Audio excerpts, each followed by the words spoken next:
All right, all right, all right. Can you all hear me? If you can hear my voice, clap once. If you can hear my voice, clap twice. All right, I see that you all are enjoying the fellowship of each other, which is also what this forum is about. So those of you who are still eating, please continue to do so. But we will move now into our panel discussion on laying the groundwork for brighter futures, pathways to equity, diversity, inclusion, and belonging administration. As we think about the work of diversity, increasingly you all have probably seen positions pop up left and right for diversity leadership. But as we think about this work, there's really no clear path, like no educational path. Yeah, there are trainings and things that you can do, but no clear educational path to strategic diversity leadership. So we thought it important to think about the ways in which our diversity leaders here on campus have come to their own positions. And so this is a field that not only requires passion, but it also requires skills, abilities, strategy, in order to achieve our goals of belonging. And so I'm excited to hear from our colleagues, and I'm going to be moderating this session. Unfortunately, our colleague, Dr. Chris Castro, who was going to be moderating this, fell a little ill, so we wish him the best, and we will keep the party going. And so I'm excited to engage in this rich discussion, and as I am an academic, and most of my colleagues here are academics as well, and I know that we can tend to be, I'll speak for myself, very long-winded. I want to give each of them, as opposed to me introducing them, give them each a minute to introduce themselves and a little bit about their path to their current position. And so we'll go ahead and begin and start with Dr. Catherine Chen. Good afternoon, everybody. Great to be in fellowship with all of you. As Dr. Charleston said, I'm Catherine Chen, the Assistant Vice Provost for High Impact Practices in the Division of Diversity, Equity, and Educational Achievement. So my journey here is somewhat kind of circular, but I spent my entire career within the EDIB system, first as a student, then as a postdoctoral fellow, as a research scientist, and throughout my journey, I also occupied various spaces as a faculty member, as a research program coordinator, as well as now as an administrator within the division of DDEA. Throughout this journey, I think I never lost focus of my primary goal of facilitating success of students and all those who support the success of our students. So I'm really privileged to be able to be in this position now that I can actually focus on working on student success and, importantly, leveraging the resources, the expertise, of course, of our colleagues here all around this room, and be able to put student success, especially student success of those from historically marginalized populations, front and center. The work, of course, is vast, but if we do it together, I'm quite sure we can make progress and keep moving the needle, so to speak, forward. So thank you. All right, Associate Dean States. Good morning. My name is Michael States. I'm the Associate Dean for Diversity, Equity, and Inclusion at the law school. My pronouns are he, him. My academic career started at what is now the University of Illinois at Chicago Law School. I was the Assistant Director of Admissions and Financial Aid there. And as I'm sure a lot of my colleagues can relate, a lot of us were doing DEI work before it had a name, before it had a title, before there were all these other things attached now to it professionally. And so a lot of the work that I did in admissions there was actually diversity work, being involved with student organizations, et cetera. I left that job and became the director of admissions, what is now the Mitchell Hamlin Law School. It seems like these places leave and they get bought up by somebody or swallowed or whatever. But what was then what is now the Mitchell Hamlin Law School, and again, as the chief admissions officer there, again, a lot of diversity work, recruiting students of color, supporting students of color, et cetera. I left that job and went briefly to a business school in Chicago as the assistant dean for enrollment management there. It was very brief. I'll spare you the details of the story, but one of these days, maybe over the beverage of your choice, we can have that conversation. Then I left there and became the assistant dean for admissions and financial aid at the University of North Carolina Law School. Again, doing sort of admissions work, and the diversity work, again, wasn't part of the title, but it was part of what I did, serving as a faculty advisor for both the Black Law Students Association and what was then the Latina Law Students Association. And again, doing a lot of sort of not only recruiting students to the law school, but providing that support for, you name it, spiritual support, academic support, food when they needed it, whatever that support involved, that's what I did there. And then I left the University of North Carolina, became the assistant dean for admissions, financial aid, and diversity initiatives at the Ohio State University Moritz College of Law. And that was sort of the first time that the work was attached to the title, and I was being compensated for the work. Yes, indeed. And that's important because it sort of allows you to bring a sense of this is what we need to do, and this is why we should be doing it, without people thinking that it's just sort of some add-on to what you were doing. And then I left there, and I came here in December of 21 to become the inaugural Associate Dean for Diversity, Equity, and Inclusion at the law school. That's my story. All right, Dr. Leon. Hello, everyone. Good morning. My name is Raul Leon, and I serve as the Assistant Vice Provost for Student Engagement and Scholarship Programs in DDDEA, and I also serve as the Executive Director of the Mercil J. Lee Scholarship Program on campus. So, yeah, that's my staff. Thank you. Very proud. I think my journey starts with what I will refer and is commonly known as a nice work-study position in a front desk at a student affairs office. So I served as a front desk worker for 4 years as an undergrad at the Center of International Studies in St. Cloud State in Minnesota. And I think through those 4 years, I wasn't pursuing a career in higher education. I wasn't aware that, hey, working at a university might be a choice. And I was much less even aware that pursuing a degree in what today is the field of educational leadership might be something that was an option. As I moved through that, I had opportunities to, as an undergrad, to become a university ambassador. We got some nice red coats, and we're able to come in and got tickets to events to welcome donors or other folks and tell them about the university. And in my last year, I worked as an admissions representative, which you will find very shocking, telling people about St. Cloud State in Minnesota, and I was the first Ecuadorian they have ever met, right? So generations of folks, what's it like to be in college here? I was like, well, I just got here 3 years ago, but I'll tell you all about it. And then I came here to Madison, and one of the things that I was able to gladly found after a semester is like, I got my foot in the door as a graduate assistant, which allowed to pay for tuition, and I work for the People program, which happens to be one of the scholarship programs I oversee today. So that was my second semester as a graduate student. After doing that, I wanted to apply for jobs and positions. It was the summer or spring of 2010. The recession was still pretty hardcore for academic positions, so I took a visiting professor job in an institution in Mississippi for that year because my advisor encouraged me to explore faculty as a career. And from there, I spent the next 10 years at another institution serving as a professor in educational leadership. The last 2 years, I became a department head, so full head into administration, but during those 10 years, I did various projects for the provost or with other folks focused on student engagement and student success and retention. During those 10 years, I also led study abroad programs because I wanted to find a way to get paid to go home.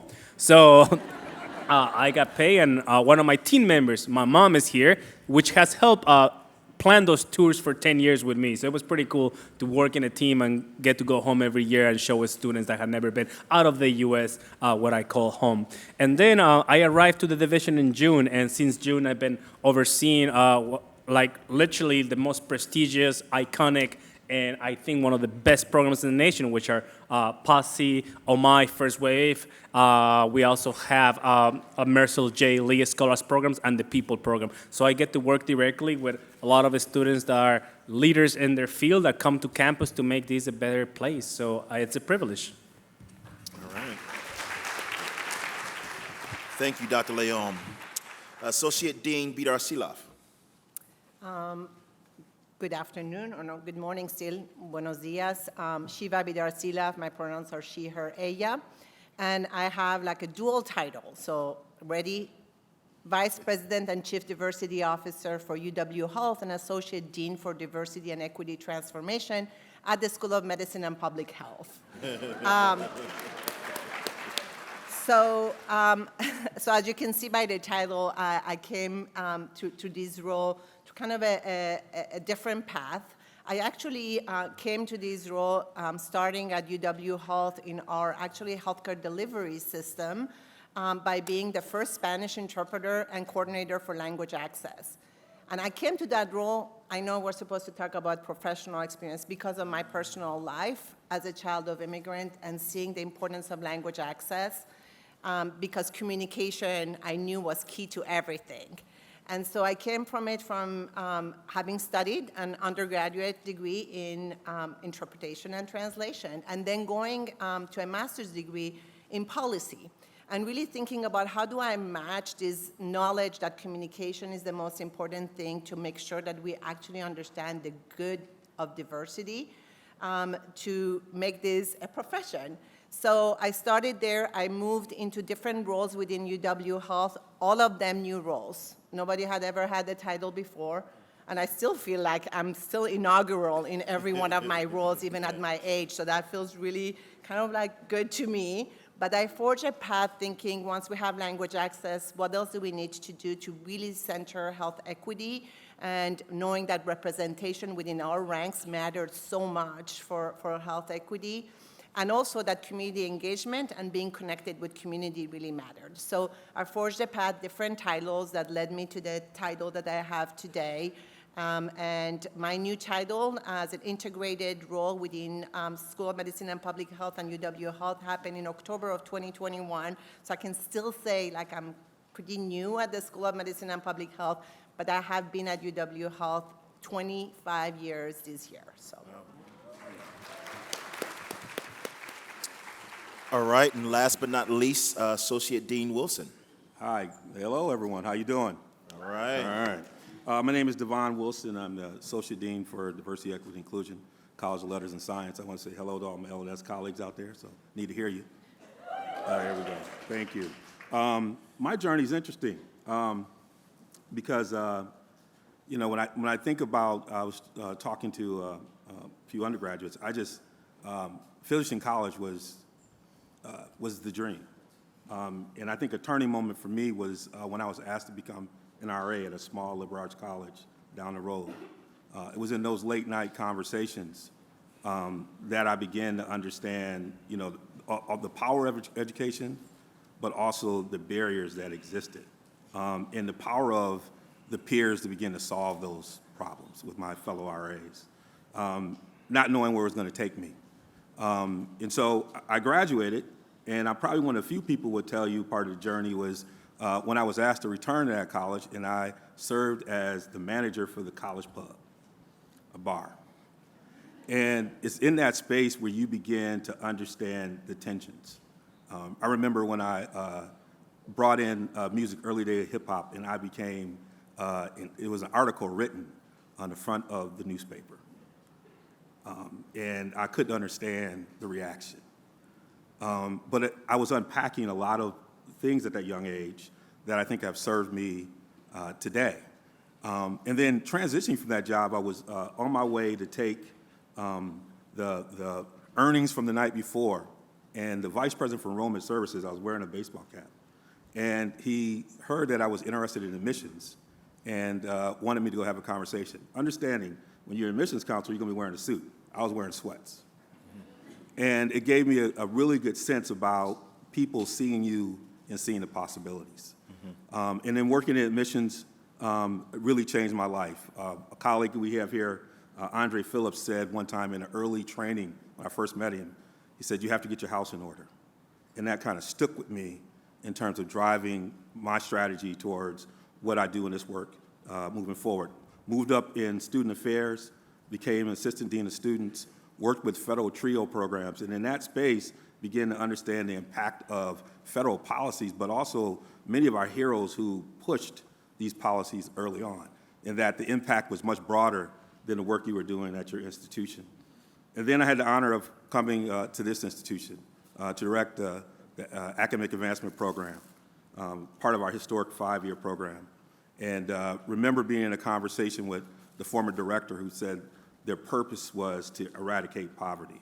This became a burden, something that I wanted to be a part of, and kind of worked and became a coordinator for the college, working on larger projects, and really began to understand the power of collaboration with many of the colleagues who were sitting in this room, and then had the opportunity to become the inaugural Associate Dean for Diversity, Equity, and Inclusion for the college, understanding that there's so much can happen through collaboration and partnership. So it's been quite a journey. I've been informed by my own research and working on national projects, working with institutions who are trying to solve these problems and realizing there's a common thread along our work that's kind of helped me along this journey, and knowing that every day I'm learning, that this is always a journey. There's always something to learn around the corner, but if you have really good people that you're working with, you can work towards those answers. So it's good to be here and be part of this conversation with you. Thank you. So as we think about the pathways to administration, as we said on the onset of this panel discussion, it necessitates passion, certainly, to do this work. It's not hard. I mean, it's not easy work. It's difficult. It's challenging. It will wear you out, right? But in addition to passion in doing this work, it's required to have a certain level of skills, maybe a couple of traits that are instrumental in being successful in this work.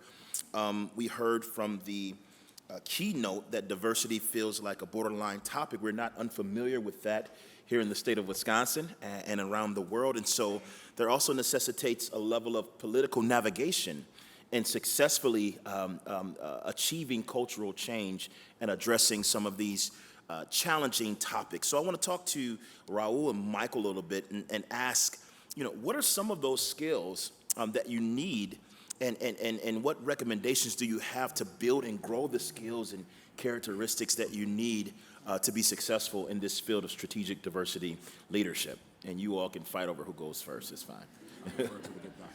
Sure. Thank you.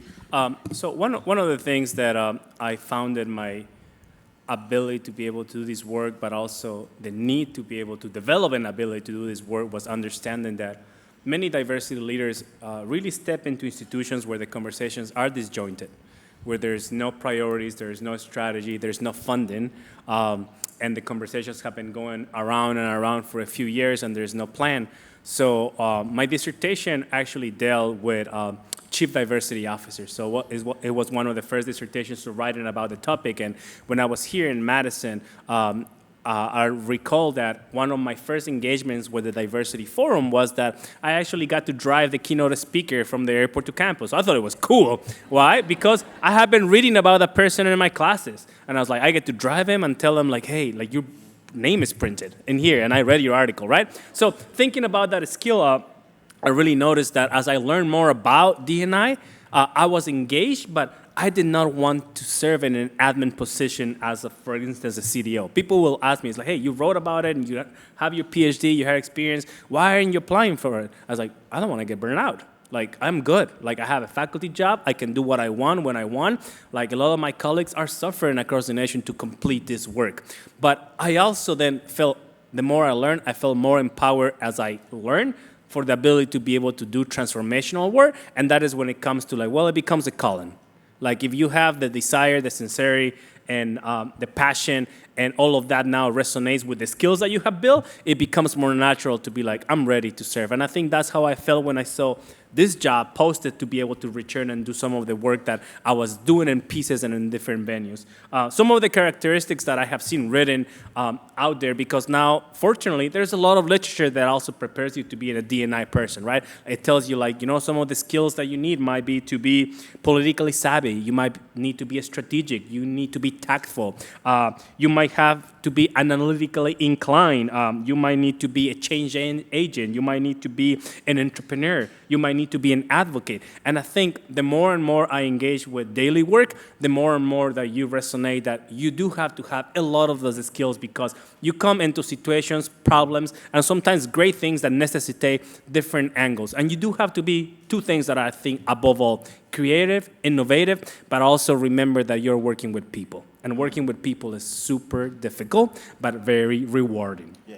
And I think as you reflect on that, I think keeping in mind that you're also learning, that you're not the person that has accumulated everything that is needed to lead, will remind you that the struggles that you might have had a while ago might be the same struggles from a different vantage point. I remember when I was a grad student, one of our professors shared a podcast that talked about the glass ceiling and talked about this idea of a spiraling building. Have you ever been in a building that is sort of circular or spiral so you can walk around inside? So my dad used to work in a building like that when I was growing up. It was a mall, and it had about 192 offices, and it was from the first floor to the seventh floor, and it was open in the middle, and literally you will walk around every office. But one thing that the podcast says is that many times as we climb, we will be confronted with the same issue just from a different vantage point.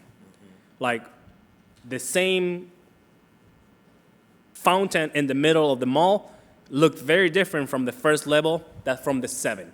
But yet we were looking at the same problem. So I think that ability to recognize context is something that I think diversity leaders need to have, which is understanding what's happening around the issue. And I'm lucky, I guess, that I walked that building a lot, because when I went in the afternoons to hang out with my dad while I was doing homework, I walked up and down and up and down and up and down, and it's just really vivid when I heard it for the first time. So when I think about the skills and traits that I use every day to be effective in my job, there are a few that come up often. The first is the ability to communicate clearly and persuasively, right? Both verbally and in writing. And when you talk about, gaining those skills, it's just a matter of practicing it whenever you get the opportunity. There are times where, my management style tends to be to walk around. So I kind of walk to people and go to their offices, and I am purposeful when I go to someone's office to have a conversation with them and communicate with them in that way, but also in the times when I need to, for example, write an email to someone. Like, I am purposeful in those things and communicating in both those ways. One, to get better at it, but two, for me, since I too am relatively new, you were saying that, I'm trying to figure out, like, what works best with whom. And so practicing it in that way is a skill that I think you would find valuable as someone doing this work, particularly being a leader in this work. Next is the ability to build community. Can you bring people together and make them feel like they belong and that they are valued in your community? Like that, you have to be able to do that. Thank you very much. I feel like I'm in church right now. And again, I think the most effective leaders that's like the essence of the work, right? Like being able to do that. And so practicing that skill. And for a lot of us, there are people that I went to elementary school and high school with who would be stunned at this picture, right? Michael States in front of hundreds of people talking. Like, I was the worst introvert ever. Painful. Hated things like show and tell. Anything that required me to move up in front of a space and talk to people, I was horrible at it. Law school got me out of that. But again, sort of practicing, communicating and bringing people together and just having conversations, again, I think that's a particular skill that is helpful. learning to educate and teach, making yourself knowledgeable about particular topics, and then practicing communicating that to other people is a skill that I think is very helpful in this space. A trait, willingness to speak truth to power. Being able to tell those who need to hear what you have to say and communicating it to them in the way that they need to hear it. Again, for those of us who serve as associate deans and others, sometimes you got to tell your boss things that you might not necessarily want to tell them or communicate to them about, our particular space and what we need to do to make it better. Those can be really painful conversations, but practicing doing that is a skill that you can develop to make you a more effective leader in this space. You talked about analyzing and thinking critically. I think that's a skill that's very necessary. Ability to investigate and solve problems. Often people come to us with a problem. A lot of times they don't have a solution. They just have a problem. They bring it to you. It's your job to solve it. And so the ability to sort of investigate, find out the facts, find out solutions, I think that's a particular skill and trait that's helpful. And the last one, and it could have been the first one, the skill of self-assessment and self-awareness, the trait of self-assessment and self-awareness. Understand, what are my blind spots? What are my biases? What are things that I do that might be problematic and cause problems for other people? Being aware of that and constantly working on that, I think are skills and traits that one can develop as well. All right. And we are running a little short on time, so I'm going to ask my colleagues to be succinct in their responses, please. I actually want to address DeVon and Shiva on this. When we think, Dean States mentioned this idea of belonging, right? And so when we think about, moving beyond diversity, equity, and inclusion to belonging, what would you say are the first steps leaders should take to really create an atmosphere of belonging in their space? And what are the indicators of progress in terms of building belongings that that you're moving forward, that you see in your positions? And so I'll ask DeVon and Shiva to speak on that. Maybe I'll just begin with kind of maybe the first steps you can take. So you probably heard Dr. Charleston say that he's been on a listening tour, right? You heard the chancellor probably being on a listening tour. So I think one of the first things you need to do is find your strategy for engagement. And in that strategy, there's sometimes fundamental questions you're trying to get at. You're trying to get a sense of what's going well. What are some of the barriers to making this happen? And then what do people feel like are some of the solutions to doing that? Now, how you might do that might depend on scale. When you're a chancellor, you have a QR code, you create a space because you want to try to reach as many people as you can, in addition to maybe having much more of a ground game in terms of connecting with people. But it's in those kinds of interactions that you begin to see a thread, places that you can begin to start. And it's really important to then bring that information back to people. One of the things that we've done in LNS is we've taken one of our plenaries and with our chairs and our directors as a place where we can re-engage. So we've asked you to submit a report, we've engaged, now we're going to try and create a space where we can make meaning, right?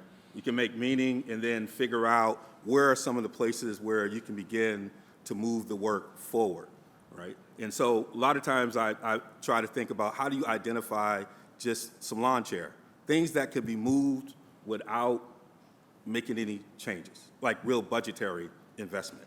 And there's a lot of things. Some of it's in a policy decision, some of it's in the way in which we look at it, but doing those kind of things, beginning to engage people in this journey is really important, and being clear that this is an iterative process, meaning that you're not going to solve it right away, but it's over a process that you're going to begin to kind of make moves moving forward and kind of deciding what those indicators of progress are as a community, right? Being clear about those things that can that you feel as a community are indicators of you moving forward and then tracking those things?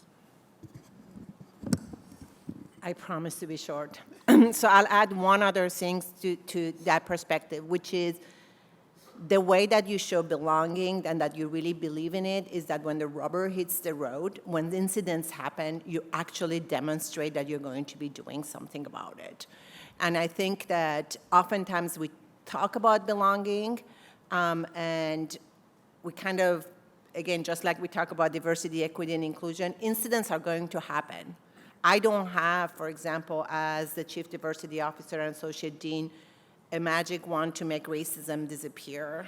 I wish I did. So things are going to happen. And so I think the response and how you demonstrate that actually you're going to really respond and do something about it is when people start actually seeing that their voice matters, that the situations matter, and that you're committed to actually responding. Thank you, thank you. You know, and in creating, and this will be the last question I have, and then we'll open up for questions to the audience, to our friends here. As we think about creating and sustaining environments that are characterized by a sense of belonging, it's really important to be mindful of those whose needs we are addressing and elevating, and those in whom we are not.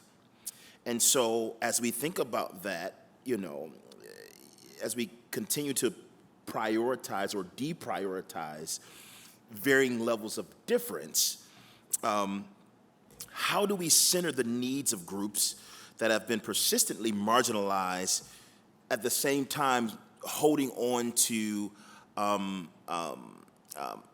or holding on to and honoring the value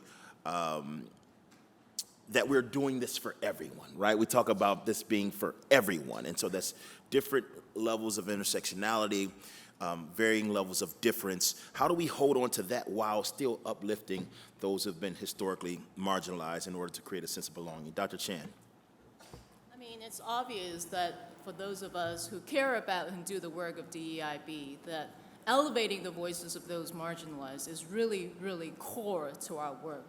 But I think we also need to pay attention not to fall into the trap of allowing certain folks to characterize this work as a zero-sum game. It is not, because a better community is a community for all. The success of the community is the success of all. And so I believe strongly that a better community is one where the voices of the marginalized will be made as no longer marginalized. We elevate those voices, we elevate those needs so that they're no longer marginalized.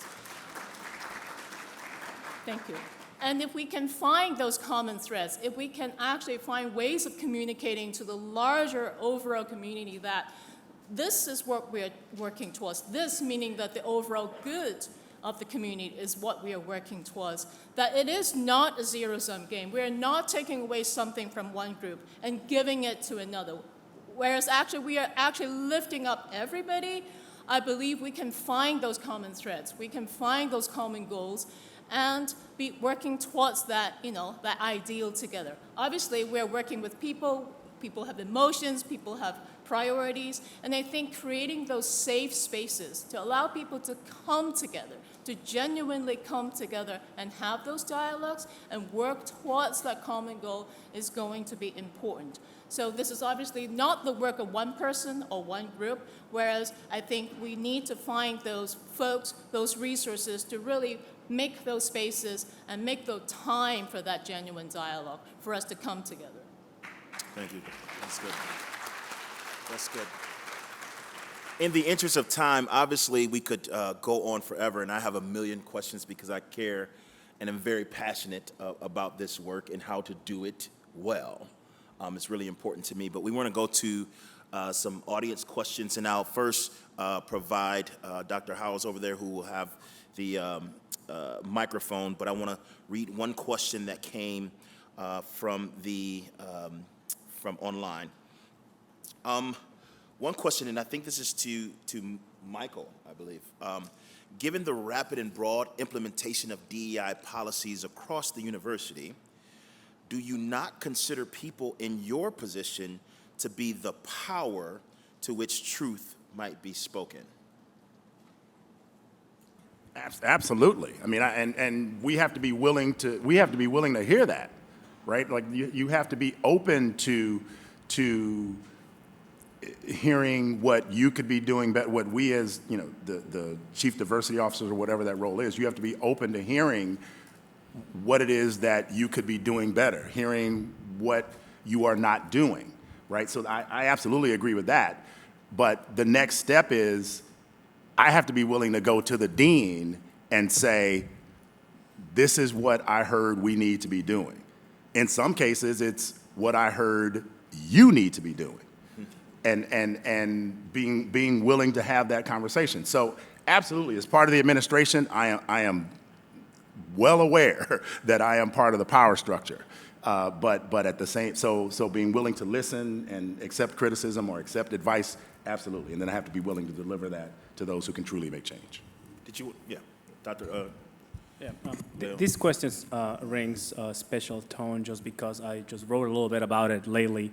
And there's this idea that as diversity officers, many of us have a dance to dance, which is dancing between our identities, but now representing the same system we're trying to fix.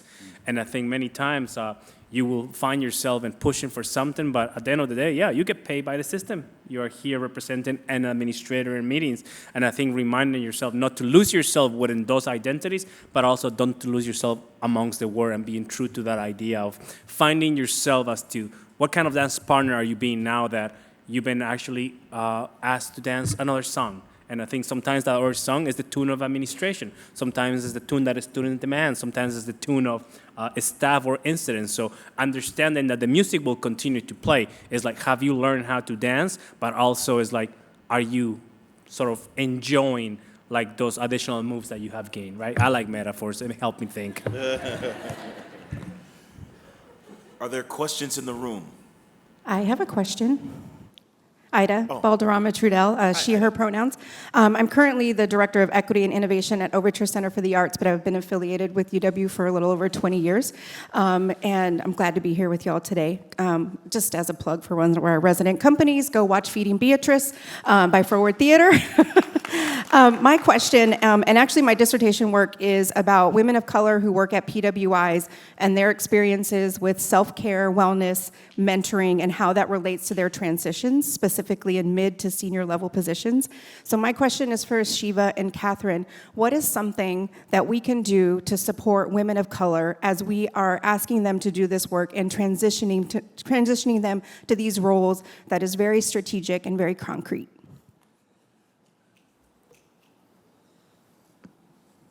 So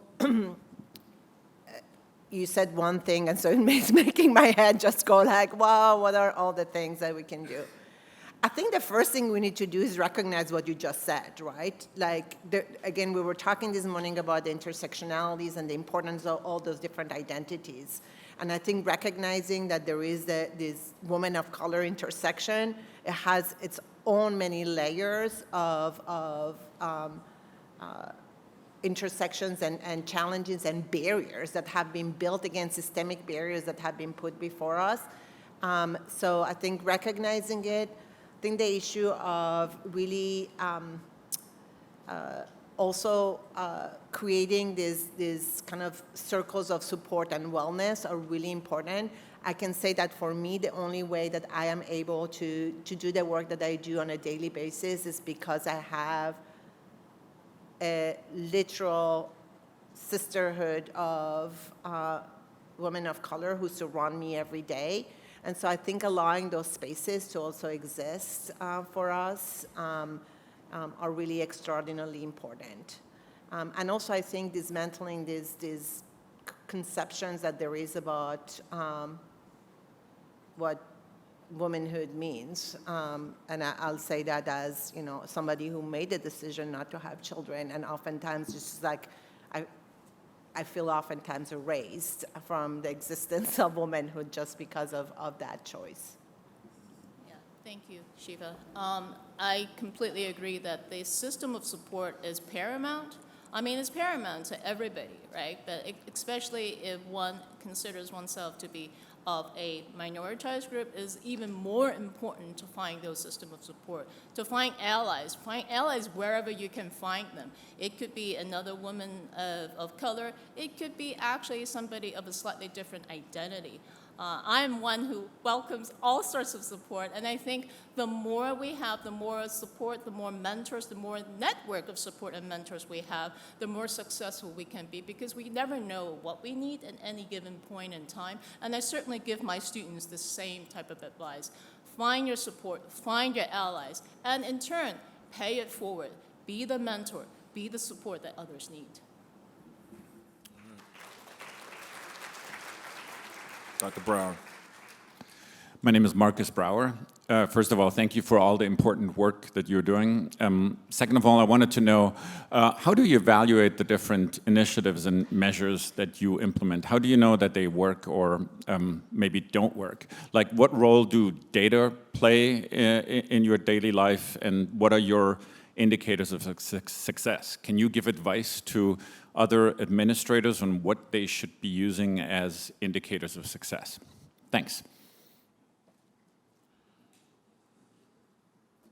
So I'll be all School of Medicine and Public Health on you on that, Mark. Thank you so much, Marcus, for the question. I knew that was going to be coming from you. Marcus. So as much as I think data is an indicator of something, I also am a firm believer in the importance of narrative and the importance of really thinking about how we see progress through the eyes of narrative. And for example, belonging, for me, is a narrative. It's not something that, I can do a million surveys, all of us know about surveys. Like that gives you a sense of belonging, et cetera. But at the same time, I know that at the end of the day, if you ask somebody, do you feel like you belong? They are going to give you a narrative. So I didn't answer directly your question to say that I hope that we can continue to really think about measures that are not the traditional type of measure and data and counting, but measures that really uphold experience and a narrative, because that's the depth of the human experience. And I agree with all of that. But I also think it's important that we do, collect information in a number of different ways. And again, there's surveys, and we're actually doing a panel tomorrow on that. But I think just having conversations with people and collecting that information about whatever it is, people's experiences, there are going to be people who you have to convince and persuade that will be convinced by you saying, for example, 80% of our students think this, right? This is not just something I'm telling you we need to do. I've talked to, students, and this is what they're saying. And there's someone who's gonna say, oh my God, like I never knew that. Then why haven't we been doing that? Well, because I've been trying to persuade you and you haven't been listening to me.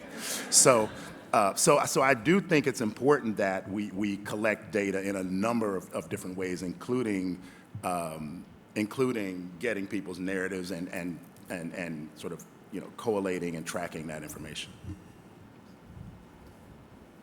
I just want to add that because it's an interesting question because it's in context, right? So a lot of times we're collecting data without understanding what question we're asking, which can drive which indicators you're looking at. So if you're asking about that around the student experience, we might want to say, okay, what are some of the signs that we're seeing in an instructional space that indicate that? And there's ways in which we can leverage some of the information we have here, but without the proper, a lot of times I'm working with folks, we're not asking the question, right? So your indicator towards your progress towards that has a lot to do with what you're trying to do, right? Versus if you're thinking about staff experience, and we're thinking about our staff climate survey, and thinking about what, that might have a different set of questions.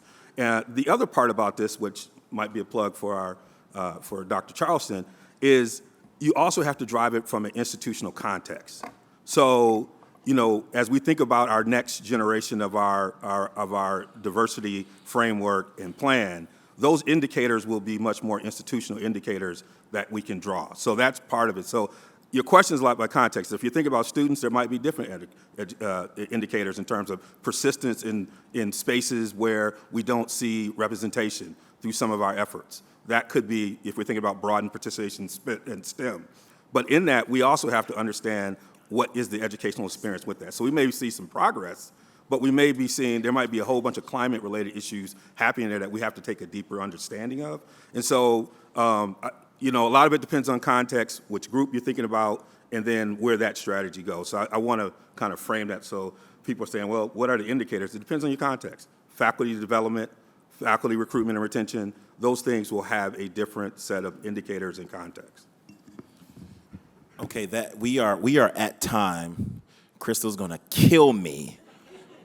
But this one last question, and so it's cutting it's cutting into your transition, so you all have to promise to get to the breakout rooms in 10 minutes, right?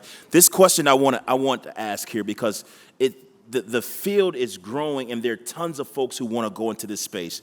A question online says, do you all have any advice to keep in mind for an emerging leader who wishes to work in EDIB administration? And then that will be our last questions. You all have to sprint to the next sessions. Quickly, keep your eyes and ears open. Never just say no because your immediate response is no, I cannot do it. Always look for opportunities. Think to yourself your core values. Does this align with my core value? Think about it and say yes if it aligns with your core value and you see it as an opportunity. I would say get involved in the work wherever you can. Again, as I started earlier, a lot of us were doing this work before it had a name, before it had certificates attached to it. So there's plenty of things that you can do that show that you're involved in the work that don't necessarily have, the letters attached to it. My response is sort of like two-tier. Make those coffee invitations and take those coffee invitations. I think many times this semester there has been people that met me and I don't remember who they were, and they might not have been administrators from which I could collaborate, but there was someone that I was willing to meet with. And some other times I had to reach out to other people. So make those coffee invitations, make time. So if you're a leader, you're a collaborator, take those opportunities serious to truly collaborate and get to know people. So make time for that in your calendar as a priority as well. Send me an email. We can have coffee at the UW Hospital cafeteria. Ditto. And I would say, understand it's a journey. Be willing to be on the journey, and don't get discouraged by setbacks. Continue to persist and build your community.